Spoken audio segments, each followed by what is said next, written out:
Nuestro tema de hoy, cadena perpetua y pena de muerte a violadores y asesinos de niños y niñas en Colombia.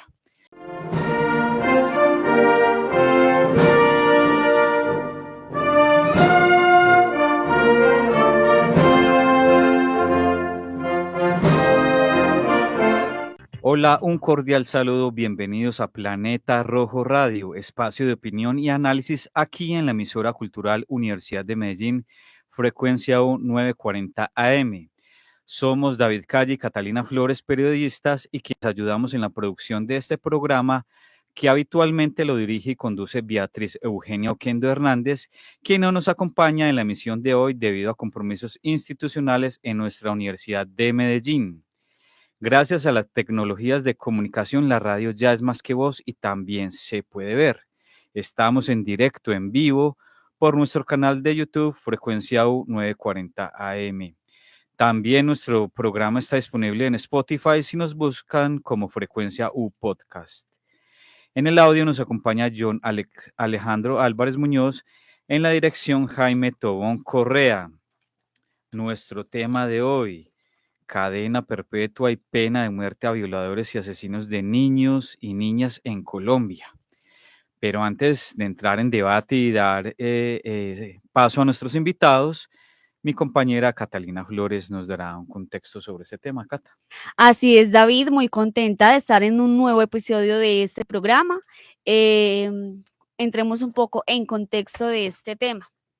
El reciente asesinato de la niña Sofía Vergara en Villagorgona, corregimiento de Candelaria, en el Valle del Cauca, revivió un debate que ha estado en boga de los últimos años sobre si los violadores y asesinos de niños y niñas en Colombia deben ser sometidos a cadena perpetua o incluso a pena de muerte. Algunos congresistas proponen que el tema vuelva al debate, aunque años atrás tuvo un revés.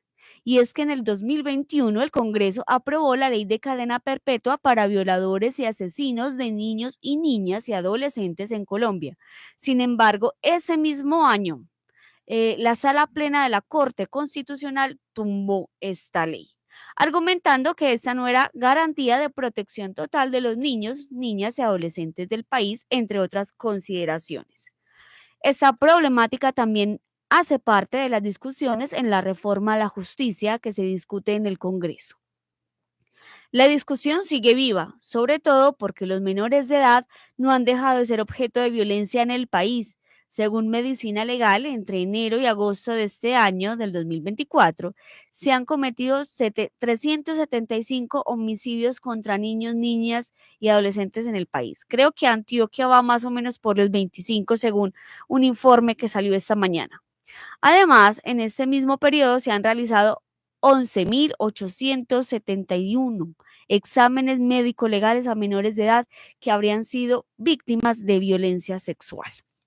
Estas cifras tienen historias de tragedias personales y familiares a cuestas y hacen que la sociedad colombiana piense qué hacer para revertir dicha problemática. De eso vamos a debatir hoy en nuestro programa. Entonces, comencemos el tema sobre cadena perpetua, incluso pena de muerte, y también creo que hay por ahí el tema de castración química en el aire. Bueno, eso lo preguntamos ahora a ver, Cata. Exacto. Pero vamos con nuestros invitados. Arrancamos con Reinel Arias Londoño, director misional de la Fundación Las Golondrinas. Cuenta con más de 23 años de experiencia dedicados a la mejora de la vida de los niños en situación de vulnerabilidad. Es magíster en psicología de la educación y ha sido un líder en la creación e implementación de programas que promueven el desarrollo integral, enfocándose en la educación, la salud y el apoyo psicosocial. Reinel, gracias por estar con nosotros. Catalina, David, a Luis, a David, todos los miembros de esta mesa, muchas gracias por la invitación. Es una situación que nos alerta, nos frustra, pero que también espacios como estos nos brindan la posibilidad de poner los temas sobre la mesa, debatir, analizar y sumar para que podamos encontrar de alguna manera acciones que nos permitan prevenir y mitigar este flagelo. Claro que sí. También está con nosotros Luis Fernando Escobar Duque, comunicador social, periodista de la Universidad Pontificia Bolivariana, un colega. Actualmente es director del Centro Cultural Cruzada, director del canal de YouTube de Pensamiento Católico del Centro Cultural Cruzada y director ejecutivo de la Sociedad Colombiana San Ezequiel Moreno Díaz, la cual promueve valores culturales occidentales. Luis Fernando, gracias por estar en Planeta Rojo Radio. Gracias a usted, don David, por invitarnos a esta mesa redonda tan importante en un tema muy coyuntural. Bueno, también tenemos a un analista de cabecera, por decirlo de alguna manera. Lo consultamos mucho, Catalina y yo. David Mendieta González, abogado especialista en Derecho Constitucional, magíster en Derecho y doctor en Derecho Constitucional, profesor de tiempo completo de la Universidad de Medellín. Profesor David, gracias por estar con nosotros de nuevo. David, Catalina, a mis compañeros de mesa, a todos los radio oyentes, muchísimas gracias por la invitación y muchísimas gracias por sacar tiempo para un tema tan problemático, tan complejo como este. Claro. Bueno, ¿qué tal si arrancamos, Catalina? Claro que sí, entonces arranquemos con las preguntas. Voy a empezar por nuestro analista de cabecera, que es recurrente aquí con el profesor Mendieta. ¿Qué tan viables son las cadenas perpetuas y la pena de muerte a violadores y asesinos de niños, niñas y adolescentes en Colombia? Bueno, la discusión tiene que empezar siendo constitucional. Nuestra Constitución en el artículo 11 prohíbe la pena de muerte y en el artículo 34 prohíbe la cadena perpetua. Entonces, cualquier discusión sobre ambos temas tiene o pasa por reforma constitucional. Correcto. Bueno, Reinel, ¿usted qué visión tiene de esa situación? ¿Será que constitucionalmente ya el profesor Mendieta nos dice no está permitido, o no está, pero el clamor de la sociedad será otro? ¿Usted qué piensa de eso? Pienso que nuestra Constitución precisamente es esa hoja de ruta para poder hablar de derechos, de Estado, de inclusión, de reconocimiento. La Constitución también plantea en el artículo 44 que los derechos de los niños y las niñas estarían por encima de otros derechos, ¿cierto? El interés superior del niño. Y también pensar desde la Convención de los Derechos en la que nos plantean que el niño, la niña, no es un ciudadano del futuro, sino del presente. Y hoy en una sociedad en la que estamos victimizando, en la que estamos afectando los derechos, en la que se está viendo de alguna manera obstaculizado el pleno desarrollo de los niños y las niñas, tendremos que seguir analizando. Creo que constitucionalmente estoy de acuerdo que hablemos de dignidad humana, que hablemos de oportunidad, de resocialización, pero que también tenemos que pensar en abordar de manera integral este flagelo en el que los niños con menor capacidad de defensa, los más vulnerables, son los que están viendo afectados, asesinados por unos adultos que también quizás tuvieron una infancia con ciertas condiciones, ciertas características, lo que nos lleva a pensar en que más allá de juzgar al victimario o simplemente hablar de víctimas, es pensar en qué ha pasado en esa infancia y qué podemos hacer con ella hoy. Luis. Don David, el problema creo que más que constitucional es un problema de orden moral y religioso, que implica un problema social. El año pasado hubo alrededor de 9,000 denuncias de violación sexual, es decir, ¿cuántas ha habido? Entonces aquí hay una cosa que se está desbordando para todos nosotros, pensando que simplemente la libre expresión de la personalidad, la libre determinación de las personas es la panacea para la libertad, y no nos damos cuenta que nosotros abrimos el dique y es muy difícil que una catarata usted pueda volver el agua para arriba. Yo creo que el problema está en un problema social más que constitucional, porque la Constitución simplemente se puede cambiar, ¿cierto? La Constitución no es una panacea y tiene que expresar lo que el constituyente primario desee. Y en este caso yo creo que valdría la pena enfocar ese punto, David. Luis, continúo con usted para retomar el tema de que estábamos hablando. Entonces, según su análisis, ¿las penas que hay ahora son las adecuadas para estos casos? Mira, nosotros estamos frente a un problema que cada vez se agrava más. Entonces, por ejemplo, el año pasado en la Comisión Primera se planteó el proyecto 061, que era 061 del 2023, que era para aumentar las penas.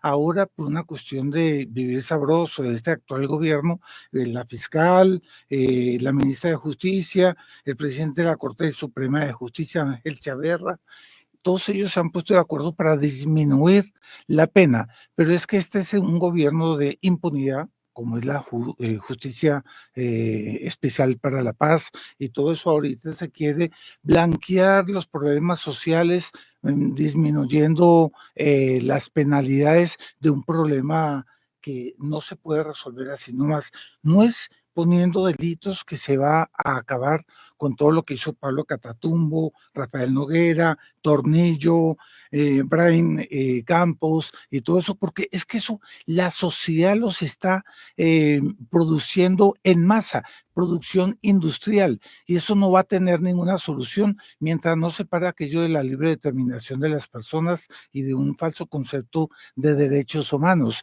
porque derechos humanos significa que yo puedo ser libre de desarrollar mis impulsos primarios, hacer lo que me da la gana.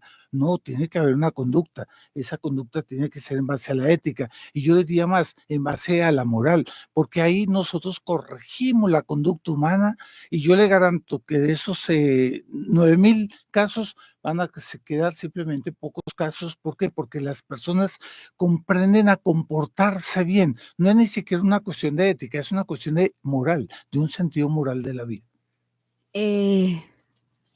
Profesor. Reiner, sí, continuamos con usted. ¿Usted cree que las penas actuales para violadores y asesinos de niños, niñas y adolescentes en Colombia son adecuadas? Yo voy a retomar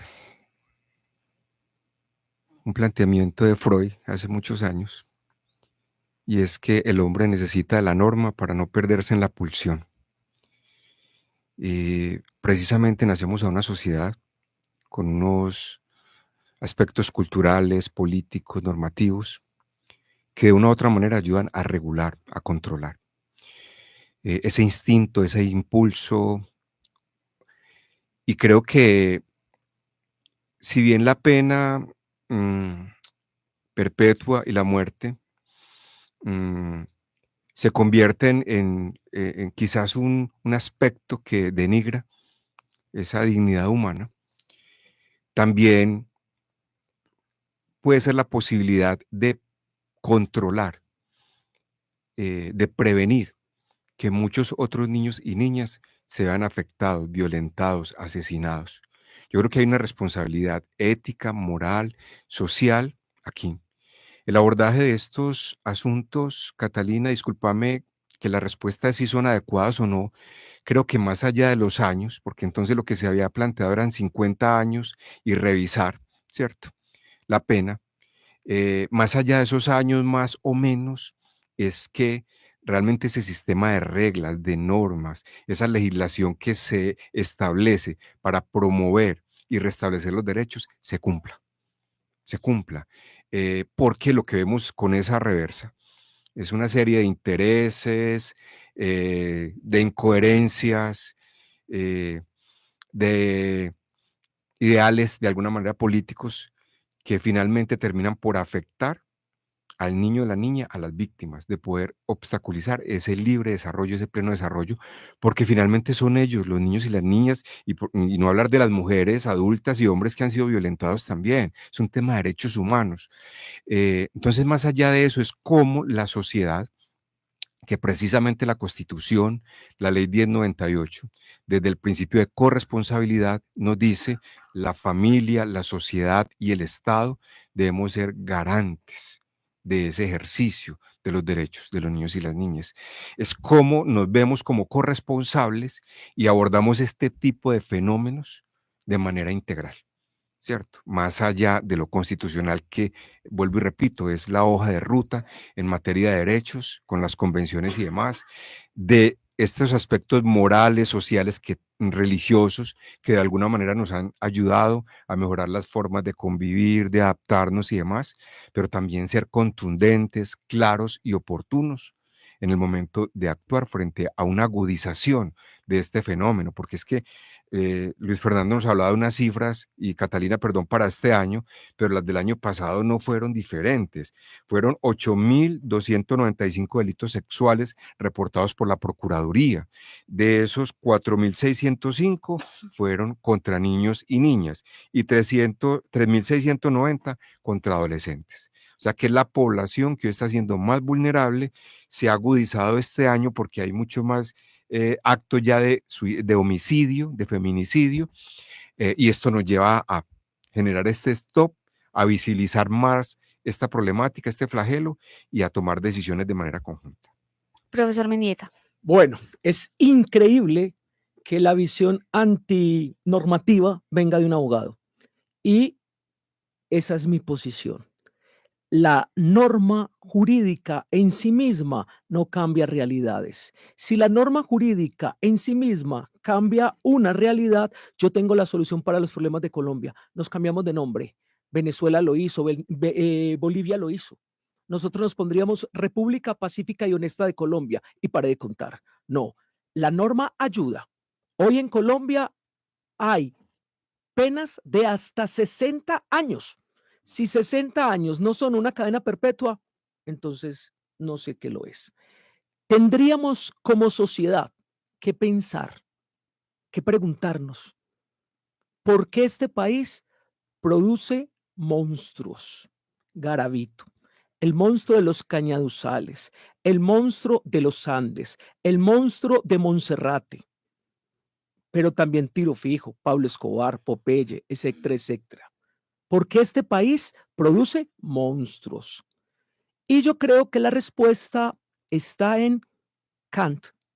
Una vez Kant decía, la guerra es tan nefanda porque tiene la capacidad de producir más hombres malos que los que elimina. Y eso nos pasa a Colombia. Este es un país que históricamente ha estado en guerra. Y que tanta guerra, tanta violencia, tanta venganza, tanta ira, tanto abandono, tanta ausencia de Estado ha llevado a producir monstruos. Entonces, creo que la solución no viene de un solo lado, no viene solo del Congreso de la República y aumentar las penas. Ya hay penas lo suficientemente altas. Este señor que cometió este delito atroz en Candelaria tiene 31 años. Si le aplicamos la pena máxima, que hoy no tiene rebaja, estaríamos diciendo que saldrá de 91 años. Si esto no es una cadena perpetua, pues entonces creo que no sé qué lo es. Entonces yo creo que es importante que como sociedad nos preguntemos qué está pasando. ¿Qué está pasando para que haya tantos delitos contra nuestros niños, tantas situaciones atroces contra nuestros niños? Y si de alguna manera no estamos siendo cómplices de lo que está pasando. ¿Por qué? Por omisión, por descuido, por negligencia, como sociedad. Bueno, usted lo menciona como sociedad. Ahorita discutimos el papel de la sociedad, pero yo también les quiero preguntar, ¿el Estado sí está brindando la debida protección y asistencia a los niños del país? Arranquemos con usted, Reinel, que usted que trabaja con niños. David, yo creo que hay políticas, hay proyectos, se han implementado, pero nos falta. Estamos debiendo. Yo creo que la política de primera infancia, de 0 a siempre, ha permitido que haya una articulación entre Estado y sociedad para poder pensar en optimizar unos recursos, unos espacios y unas estrategias que permitan brindar una atención a los niños y las niñas diferencial y con calidad. No hemos llegado a toda la población, pero hay acciones. Creo que pensar en este abordaje integral, y nosotros desde la Fundación precisamente pensamos en esa infancia. Cuando David habla de los monstruos, que así los vemos porque realmente frustran ese desarrollo, se convierten en el terror para estos niños y niñas. También hay que pensar en qué ha pasado con esos niños y esas niñas que hubo detrás de estos monstruos o de estas personas que tienen un perfil de violentos, de abusadores y demás. Pensar en este abordaje es pensar en una niñez con un pleno desarrollo, con una familia, con una muy buena alimentación, con una protección, con una estimulación que permita un desarrollo integral y que en un tiempo y espacio estos niños, luego jóvenes, adultos, estén pensando y actuando diferente. Los estudios han demostrado que un niño desnutrido, un niño maltratado en su infancia, un niño abandonado, desarrolla unas estructuras y unos estilos de personalidad con una serie de alteraciones y de trastornos. Cuando se hacen los análisis desde medicina legal, desde el peritazgo médico, psicológico, a estas personas con perfil de abusadores y de violadores, se encuentran con una infancia nefasta, traumática, violenta, atravesada por el abandono, por el maltrato, y no en todos los casos, pero sí en la mayoría. Este tipo de personas tienden a desarrollar esas conductas disruptivas, atípicas, que pueden ser una transferencia a partir de una experiencia complicada en la infancia, puede ser una dificultad para controlar impulsos, puede ser una psicopatía, una pedofilia, en la que se nombra como un trastorno de la sexualidad y que termina por poner como objeto sexual y de placer a un niño o niña víctima, ¿cierto? Un poco para entender desde mi formación y desde, no es una verdad, pero es desde donde nos paramos, es entender qué pasa con esa infancia, qué ha pasado durante tantos años de guerra, de violencia, de abandono estatal con esa infancia, para que hoy tengamos este tipo de sociedad. Una sociedad que se destruye, una sociedad que no protege al niño. La Convención precisamente de los Derechos Humanos dice que una sociedad que no protege a sus niños es una sociedad sin prosperidad, sin futuro. Y es ahí donde nos detenemos nosotros desde la Fundación y veo que aquí nos alineamos todos, porque es apostarle a la dignificación y a la resignificación del ser humano desde la infancia. Claro. Yo quiero hacer un análisis y esperar pues sus comentarios. Primero, llegamos a estos monstruos porque son personas que en su mayoría en la infancia no tuvieron apoyo, bien sea la familia, social o el Estado, y sufrieron. Y el Estado no estuvo ahí, ni la familia ni la sociedad, para reivindicar ese daño. Entonces ya están adultos, vuelven y cometen hechos contra otros niños y es un ciclo. Hasta ahí. Este señor que abusó de la niña, de Sofía, tenía ya un proceso, ya era identificado como abusador sexual. Los cargos nunca le llegaron, el proceso nunca llegó a su final. El señor montaba una tienda en un barrio donde hubiera podido acechar a cualquier niño y nadie decía nada. La policía sabía que tenía un perfil de abusador sexual y nadie hizo nada, ni para alertar a la comunidad tan siquiera. Entonces ahí el Estado también falla, ¿cierto?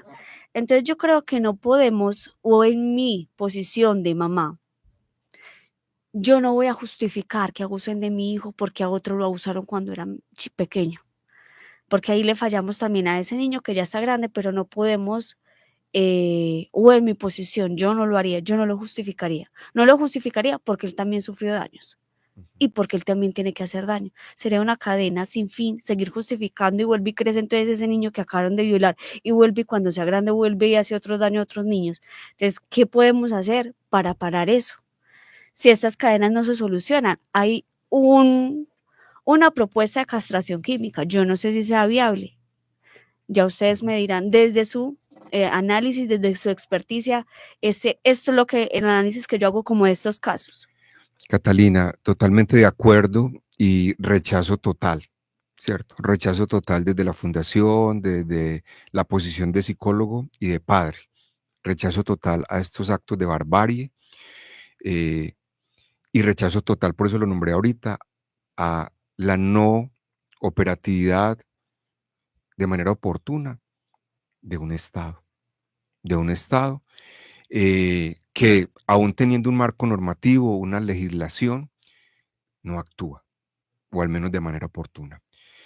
Y ahí es donde planteaba, hay que tomar acciones para poder mitigar que una persona con un perfil como este siga haciendo daño. Es ahí donde planteamos que esto se debe manejar de manera, o se debe abordar de manera integral, desde la sensibilización, desde la información, desde la educación a padres, cuidadores, desde el acompañamiento de unos niños y niñas para que se reconozcan como sujetos, participen, puedan ser escuchados, escuchadas, y unas entes de control que actúen desde su responsabilidad y competencia. Catalina, Correcto. de acuerdo con eso, no es justificación, precisamente por eso hablaba de unos perfiles, y nombrar ese perfil es para entender o para plantear y argumentar la importancia de seguir trabajando por potenciar el desarrollo y por una atención con calidad, porque perfecto. Este señor se va a la cárcel, cadena perpetua o pena de muerte. Eso puede pasar como lo está de alguna manera aprobado en muchos países. Eso nos podría llegar a mitigar y a solucionar 1, 2, 3 casos, ¿cierto? Pero los que vienen atrás. Cuando David nombra, es una sociedad y un país que está generando este tipo de perfiles o monstruos como los nombramos. Es un llamado también. ¿Qué hacemos para que entonces no se produzcan más monstruos, más personas con perfil de abusador y de violencia contra los niños? ¿Cierto? Y les decía ahorita, no es en todos los casos, hay muchos estudios, ¿cierto? Desde varias universidades han generado estudios y se han encontrado con esos patrones y con esas experiencias en la infancia. Otros no. Otros es por desinhibición, por consumo de alcohol, por consumo de sustancias. Hay una serie, cada caso es particular y por eso se debe hacer una peritazgo, una evaluación y demás, ¿cierto? Pero de acuerdo, yo creo que totalmente alineado con esto, desde ese sentimiento de rechazo, pero también el llamado. Es un llamado porque nuestra sociedad se alerta, se activa, se asombra, se perturba cuando aparece un caso de estos en la luz pública. Nosotros, los que estamos en campo, eh, entendemos que esto hace parte, infortunadamente, de la cotidianidad. Todos los días estamos recibiendo casos, niños y niñas con signos, con huellas de maltrato físico, violentados sexualmente, activamos rutas y demás. Esa es parte de esa cotidianidad, y eso es lo que nos lleva precisamente a buscar alianzas, a buscar la norma, la legislación que también nos soporte, propuestas desde lo social, desde lo moral, que nos permitan de alguna manera incidir y actuar de manera oportuna. Claro que sí. Luis, su análisis sobre lo que estamos hablando en este momento. Primero, interesantísimos todos los planteamientos, muy apropiados. Yo como periodista y como católico sí tengo que decir varias cositas. Primero, es mejor prevenir que lamentar. Por eso el rescate de los valores es muy importante. De ahí ya el problema se resolvería en gran parte, no en su totalidad, pero en gran parte. Pero también es lo siguiente, entra el problema del delito y viene un Estado fallido que le encanta la justicia transicional, la indulgencia, la rebaja de penas, etcétera, etcétera, y que tengo entendido, tal vez usted tenga algún dato mejor, el 92% de los procesos y de las denuncias terminan por no resolverse y archivarse. Entonces, frente a un Estado fallido, porque la justicia necesita tres cosas: verdad, justicia y reparación. Si no queda ni siquiera en el primero, no se llega a la segunda y no hay reparación, ¿qué va a pasar? Va a pasar de que las poblaciones van a aplicar su propia justicia y vamos a ver en las comunas gente que ve que abusaron del niño del vecino, lo matan. Y después el Estado no tiene por qué quejarse, porque él no está aplicando justicia, está dando indulgencia a través de la justicia transicional. A Pablo Catatumbo, a Tornillo, está lleno el Senado de personas así que dan mal ejemplo en la sociedad. Porque ¿cómo se le puede decir honorable senador a un señor como Tornillo? Es imposible, no es honorable. Entonces no dan buen ejemplo. Entonces simplemente yo me acuerdo cuando chiquito, Les cuento, pues, yo ya tengo 70 años, así que a ustedes no les tocó, pero ya habían los presupuestos para un Pablo Escobar, porque me acuerdo que a veces en las reuniones así de mayores decían fulano sí, tenía tal cargo en el Senado y el pobre fue tan bobo que salió pobre. ¿Cómo así bobo? Sí, porque no aprovechó para robar. Ah, entonces el vivo era el que robaba. Entonces usted ve que a los jóvenes les quedaba la idea de que había que aprovechar y robar, ¿cierto? Entonces, en ese sentido, vamos a los problemas de rescate de los valores. Rescatar los valores. Segundo, tener un Estado que realmente aplique justicia, porque entonces ahí ya las personas se portan bien, es más fácil. Esa es la opinión que yo tengo a propósito del problema que nosotros tenemos. Rebajar las penas. ¿Sabe qué? Yo hasta diría lo siguiente, yo estaría medio que de acuerdo de rebajar las penas con tal de que haya verdad y justicia y que haya reparación rebajada, pero que la haya y que la sociedad sienta de que si cometió un delito, una violación flagrante, que eso es, por ejemplo, crimen de guerra en el caso de la subversión, pero en el caso de la sociedad en general, en las familias, es un crimen agravado, tengo entendido, ¿cierto? Es un crimen agravado. Yo creo que la gente lo pensaría 2 veces. Ok, doctor, muy gracias. Profesor Profesor. Menguet. Bueno, no, yo la verdad creo que el tema es complejo, pero es lamentable que solamente lo asumamos cuando efectivamente hay un escándalo, una situación como la niña del Valle del Cauca, etcétera, etcétera. Pero esta es una situación de muchísimo más fondo. E insisto, como sociedad tendríamos que estar muy preocupados. Tendríamos que estar muy preocupados de lo que está sucediendo. Eh, no creo que la salida sea la castración química. Entre otras cosas, no soy experto en estas medidas o estas sanciones, pero tengo entendido que es disminución de testosterona y no necesariamente, no hay estudios que verifiquen, que certifiquen que efectivamente con la simple disminución de la testosterona el delincuente va a dejar de delinquir. Entonces creo que hay argumentos falaces, superficiales, etcétera, etcétera, pero siempre salen a relucir en momentos coyunturales. No, las medidas tienen que ser de muchísimo fondo y tendrían que ser pensando en una sociedad a 20 años, a 30 años y no a una situación mediática, ¿de acuerdo? Lo que hagamos, las políticas públicas que pensemos y establezcamos tienen que estar pensadas, concebidas a largo plazo, por el bien de nuestros niños, por el bien de nuestros adolescentes, por el bien de la sociedad. Pero mientras no pensemos de esa manera o mientras actuemos solo para el momento, en medio de la pasión, en medio del dolor, en medio de estas circunstancias, entonces serán pañitos de agua tibia para problemas de muchísimo fondo. Eso iba a preguntar, ya que han tocado mucho el tema de la sociedad, que todos nos alarmamos cada vez que vemos estas noticias y clamamos justicia, que los maten, que los castren, sí.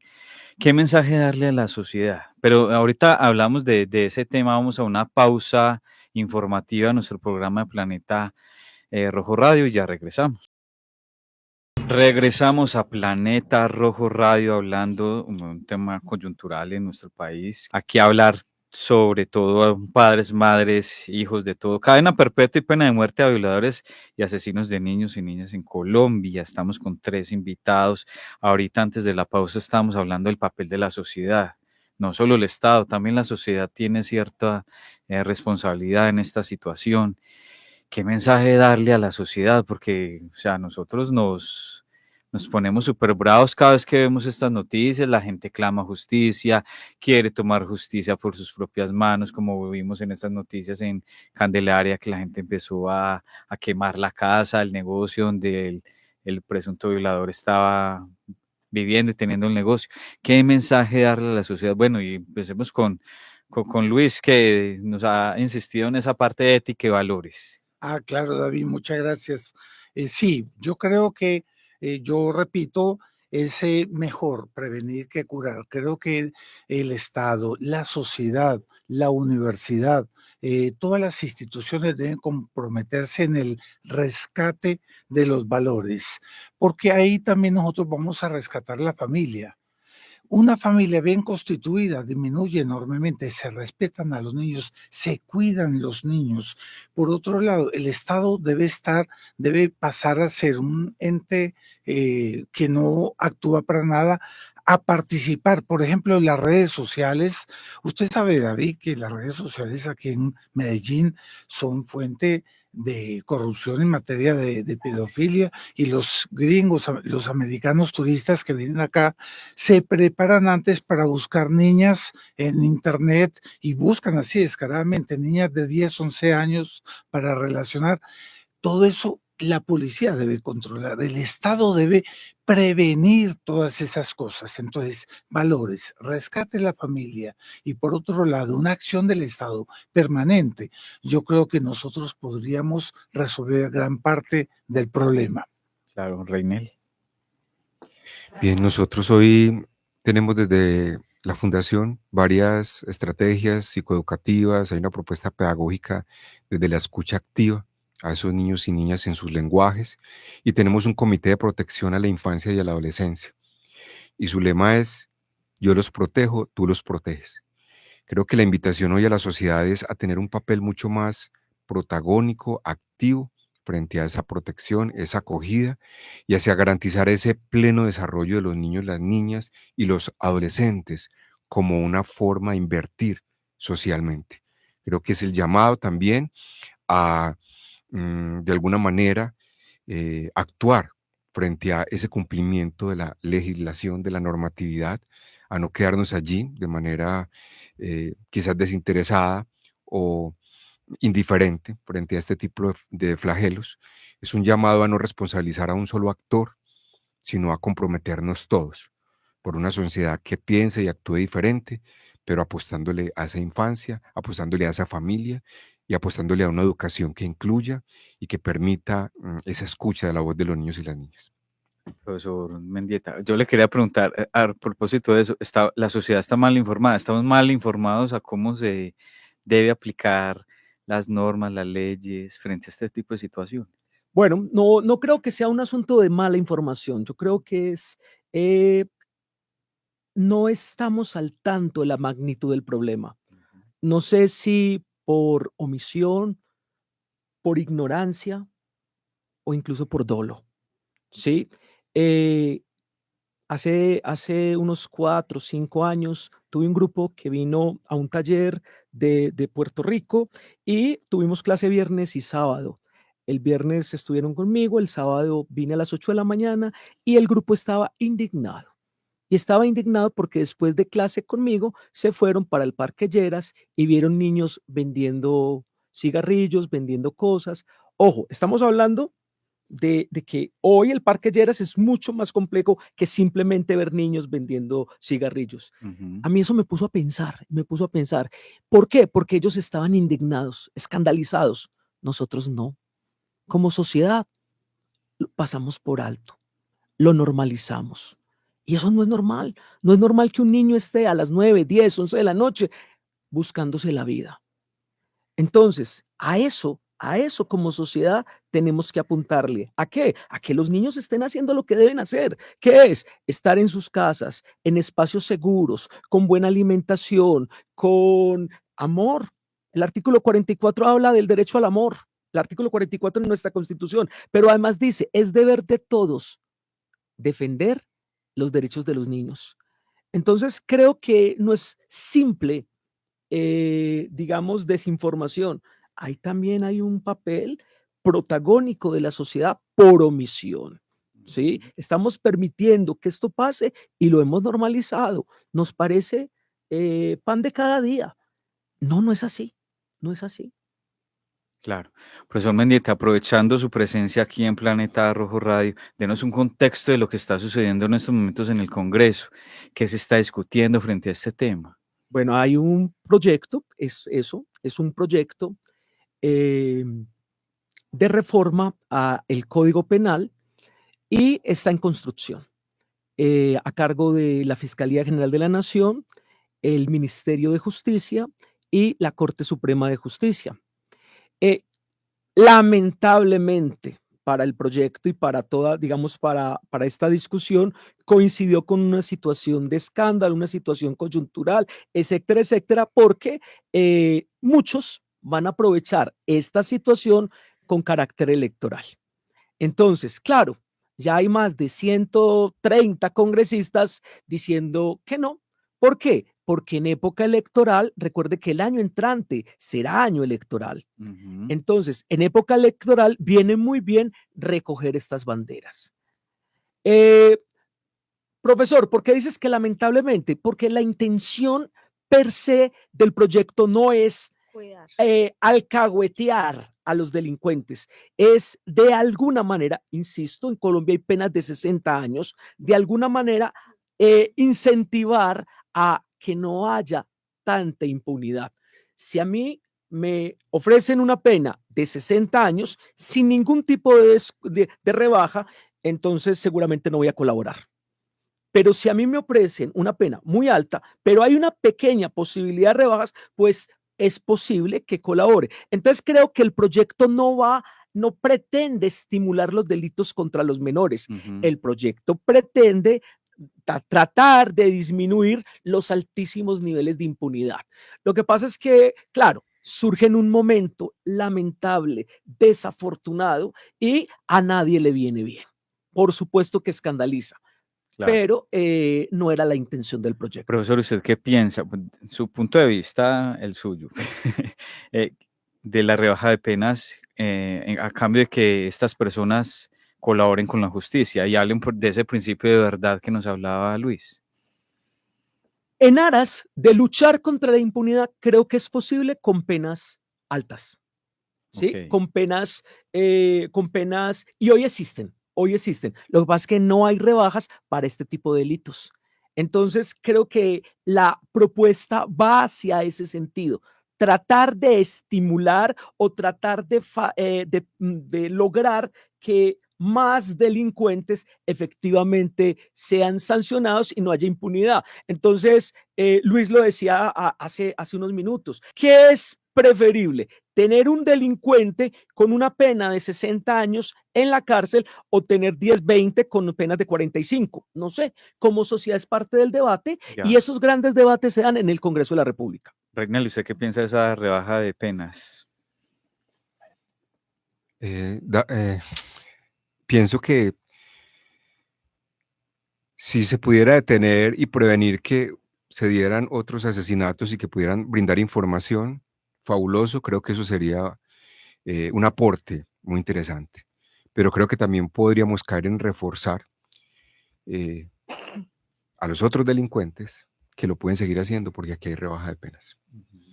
Porque podemos negociar, porque aquí el Estado puede ser flexible, puede de alguna manera tratar de, y eso puede llegar a reforzar en esa condición humana, ¿cierto? Puedo obtener algún tipo de beneficio. Entonces creo que el tema no es si sí o si no. Sigo pensando en que debe ser un enfoque muy desde la prevención, desde la educación, desde la protección y desde siempre ejercer nuestros derechos frente al desarrollo y frente a la justicia. Yo creo que el hecho de que esta persona que ya había tenido un proceso haya salido por vencimiento de términos es un error, es un garrafal. Yo creo que eso sí es una responsabilidad del sistema y es ahí donde tenemos que ejercer presión. Hoy, como lo plantea David, tiende a ser un asunto político de campaña, pero es ir más allá y como sociedad y en un ejercicio de derechos exigir justicia, exigir programas, exigir recursos, exigir una mejor atención para niños, niñas, adolescentes, mujeres, jóvenes. Claro, Reynel, y usted como psicólogo me confirma este conocimiento que tengo o me puede decir, eso no es verdad. Un violador no va a dejar de ser violador. Así tenga un proceso de resocialización, casi siempre, en su mayoría reinciden. no van a dejar de ser violadores. Pueden estar en un centro carcelario 40 años, pero salen y sus instintos continúan de seguir violando. Eso es el conocimiento que yo tengo, de que una persona que tenga instintos o haya ya cometido actos de violencia sexual, vuelve y los hace. De alguna manera, como estamos hablando de un perfil, Ujú. de un abusador, de una persona violenta, de un estilo y de unas alteraciones o psicopatías, es complejo la resocialización. La apuesta es por ello, la psicología habla de creer en que puede haber un cambio, pero hoy lo digo que es muy complejo si no hay un sistema que acompañe, que se generen unos procesos terapéuticos en un tiempo y espacio, que haya una sociedad y unos ambientes que permitan la resocialización, pero es que hoy una persona que termina su condena sale ¿a qué? ¿A qué sociedad? ¿Cierto? ¿Qué ofertas, qué garantías que le permitan una resocialización? Entonces, claramente, y lo digo, es mi postura, puede que hayan otras, pero lo veo muy complejo. Claro. Luis quería como agregar algo ahí. Claro que sí, no, excelente las posturas. Mira, mi posición, David, es un poco ambivalente. Yo creo que para esos casos que dice Catalina, sí debe haber pena de muerte y debe haber un escarnio para la sociedad. Tiene que haber, porque las cárceles en Colombia son una fuente de corrupción. Ahí no se recupera nadie.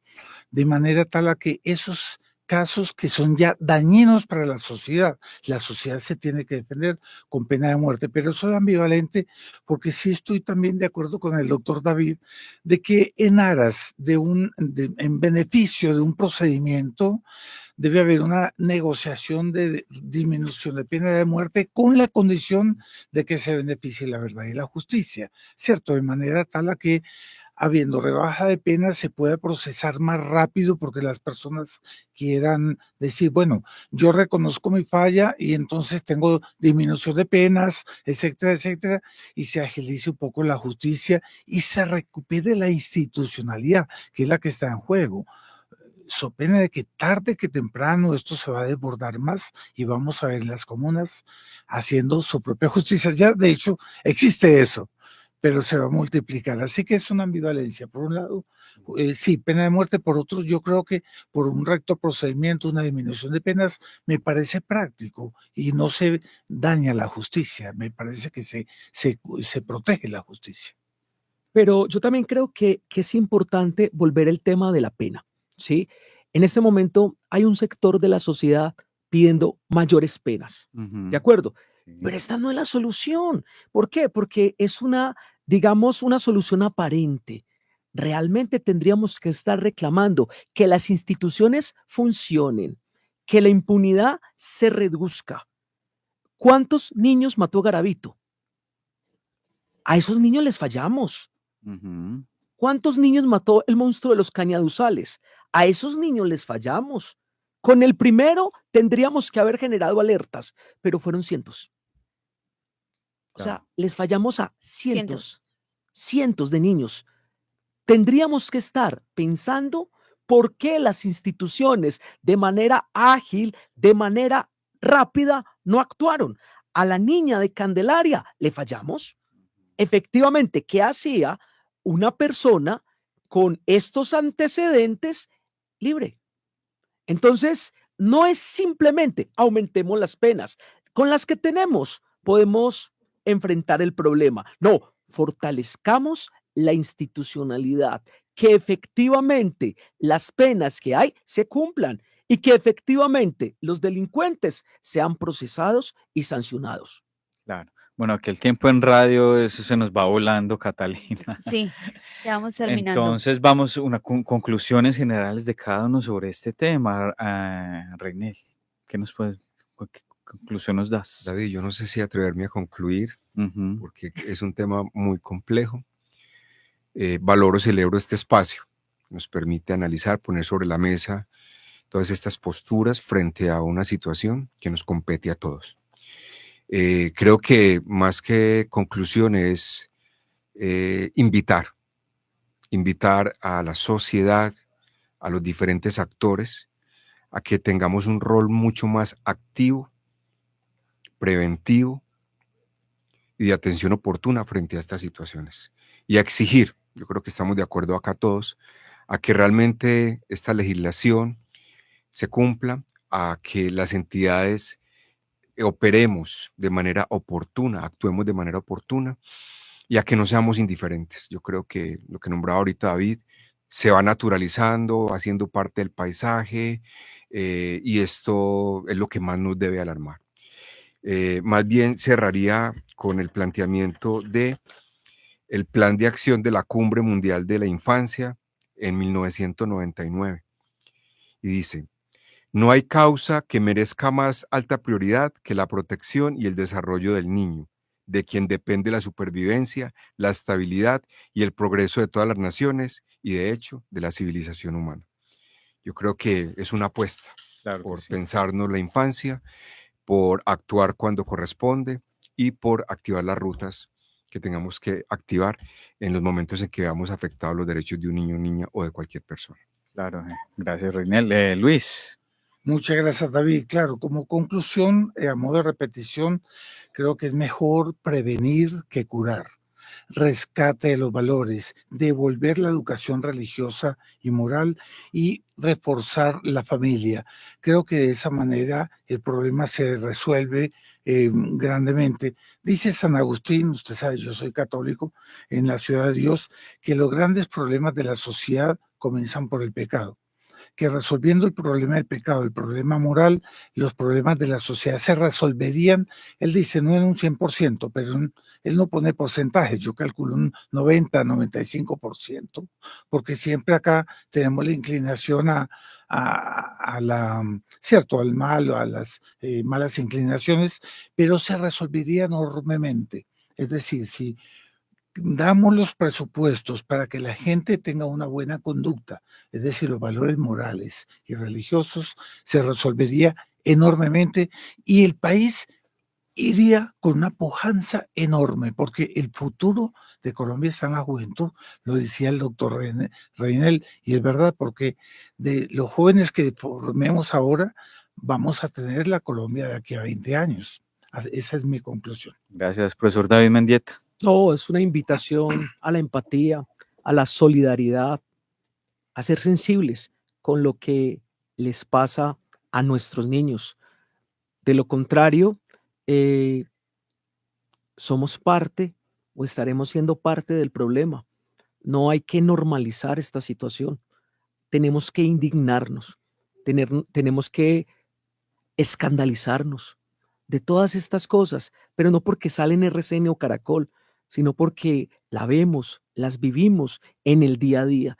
Entonces, si como sociedad no somos capaces de enfrentar todo lo malo que le está ocurriendo a nuestros niños, estamos condenando a la sociedad del mañana a que vuelva a tener monstruos. Muchas gracias. No, muchas gracias a todos por participar y por acompañarnos en este nuevo programa. Bueno, muchas gracias a los oyentes por estar con nosotros. Gracias a Reinel, a Luis y al profesor David Mendieta. Y nos escuchamos dentro de 8 días en Planeta Rojo Radio.